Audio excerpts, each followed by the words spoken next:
जब साल बदलता है ना तो सिर्फ कैलेंडर की तारीख नहीं बदलती, हमारे अंदर भी कुछ टूटता है और कुछ नया जुड़ता है। जनवरी की वो हल्की धूप, छतों पर बच्चों का शोर और हवा में वो तिल गुड़ की महक, ये सिर्फ एक त्योहार नहीं है, ये एक मौका है खुद को दोबारा ढूंढने का। सूर्य जब मकर राशि में जाते हैं तो वो सिर्फ अपनी डायरेक्शन नहीं बदलते, वो हमें एक मैसेज देते हैं, अब बोझ छोड़ने का वक्त है। अंधेरे से उजाले की तरफ, ठंड से गर्मी की तरफ, इसी को हम उत्तरायण कहते हैं। ग्रोथ की तरफ पहला कदम। हम तिल गुड़ क्यों बनाते हैं? ताकि पुरानी कड़वाहट, वो पुराने गिले शिकवे जो दिल को भारी कर देते हैं, उन्हें छोड़कर थोड़ी मिठास भर सके। 2026 का यूनिवर्सल ईयर है 1 और ईयर 1 का मतलब है एक नई शुरुआत। देखिए, सूर्य अपनी डायरेक्शन बदल रहा है और यूनिवर्स नए रास्ते खोल रहा है। दोनों एक ही बात कह रहे हैं, जो पीछे छूट गया उसे वहीं रहने दो, जो आने वाला है उसके लिए जगह बनाओ। पर मैं जानती हूँ नए रास्ते पर चलना हमेशा आसान नहीं होता। अक्सर डर लगता है कि क्या मैं सही कर रही हूँ या क्या इस बार कुछ बदलेगा। इसलिए मैंने स्पेशली इस ट्रांसलेशन के लिए 5 कार्ड पुल किए हैं। जब मैं ये कार्ड सफल कर रही हूँ, मुझे बहुत ही काम और ग्राउंडिंग एनर्जी फील हो रही है, जैसे यूनिवर्स कह रहा हो, ठहर जाओ, सांस लो, अब सब संभल जाएगा। चलिए देखते हैं कि ये 5 कार्ड्स आपकी लाइफ में कौन सा नया मोड़ लेकर आ सकता है।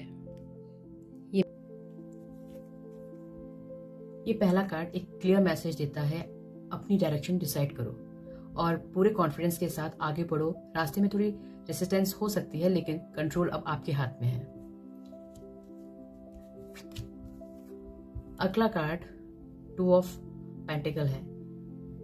ये अगला कार्ड देखते ही है ना कि आप बहुत कुछ एक साथ संभाल रहे हो, जैसे जंगलिंग कर रहे हो। कभी कभी लग सकता है सब बैलेंस करना मुश्किल हो रहा है। यूनिवर्स ये कह रहा है, परफेक्ट होने की जरूरत नहीं, सिर्फ बैलेंस रखना काफी है। ठीक है।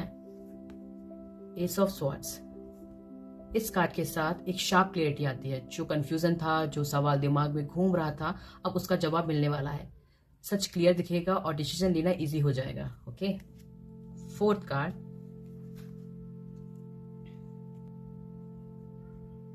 फिर ये कार्ड याद दिलाता है कि हर नई जर्नी पहले स्टेप से शुरू होती है, because this is a fool, so new beginning. Okay. तो ज्यादा सोचने की जरूरत नहीं, बस थोड़ा सा ट्रस्ट रखो और नया स्टार्ट को अलाउ करो। Just allow yourself, okay, to take the first step. और आखिरी card, so beautiful, queen of pentacle. ये बहुत सॉफ्ट और वार्म ब्लेसिंग के साथ आता है। ओके। आगे चल के स्टेबिलिटी आएगी, कंफर्ट बनेगा और आप अपनी एनर्जी को सही जगह इन्वेस्ट कर पाओगे। ग्राउंडेड रहकर आप अपनी ये एक सिक्योर स्पेस क्रिएट करोगे। Okay. So beautiful card for this Makar Sankranti. तो ये ओवरऑल आपके लिए मैसेज ये है कि डायरेक्शन क्लियर रखो, बैलेंस सीखो, सच को एक्सेप्ट करो, नया स्टार्ट लो और विश्वास रखो कि आगे के सफर बिल्कुल सेफ है। और आज के दिन अपने मन में एक इंटेंशन सेट करो, क्योंकि यूनिवर्स अब आपको सपोर्ट कर रहा है, सो सेफ है। तो इस मकर संक्रांति सिर्फ पतंग मत उड़ाइए, अपनी पुरानी परेशानियों को भी उस धागे के साथ काट दीजिए। डायरेक्शन क्लियर रखिए, सच का साथ दीजिए और एक नई उम्मीद के साथ आगे बढ़िए, क्योंकि अब यूनिवर्स आपके साथ खड़ा है। तो आप सभी को मकर संक्रांति की बहुत सारी शुभकामनाएं। राधे राधे।